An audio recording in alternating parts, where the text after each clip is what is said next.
Rais William Ruto ametetea vikali uamuzi wa serikali kubadilisha mpango wa zamani wa Linda Mama na kuanzisha mpango mpya wa Linda Jamii, akisisitiza kuwa mpango huo mpya umeboresha na unatoa huduma za afya kwa upana zaidi kwa familia nzima. Na kwa mujibu wa rais, tofauti kuu kati ya Linda Mama na Linda Jamii ni kwamba Linda Mama inawalenga tu akina mama wajawazito na watoto wao wachanga, ikitoa huduma kama kliniki ya kabla ya kujifungua, huduma ya kujifungua na uangalizi wa baada ya kujifungua kwa muda wa miezi mitatu chini ya NHIF.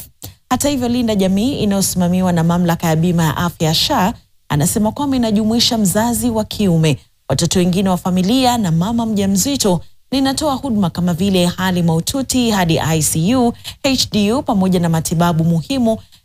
kwa kina mama wenye damu ya rhesus hasi. Aidha, Rais Ruto alisema kuwa mpango wa Linda Jamii umeweka viwango vipya vya malipo kuanzia shilingi 10,000 kwa kujifungua kawaida na hadi shilingi 34,200 kwa upasuaji, viwango ambavyo ni juu zaidi ikilinganishwa na shilingi 5,000 hadi 17,500 chini ya Linda Mama. Ingawa mfumo huu unahitaji wananchi kuchangia ili kufurahia huduma, Ruto alisisitiza kuwa hii ndio njia kuhakikisha kuwa huduma bora, endelevu na inafikia watu wote nchini.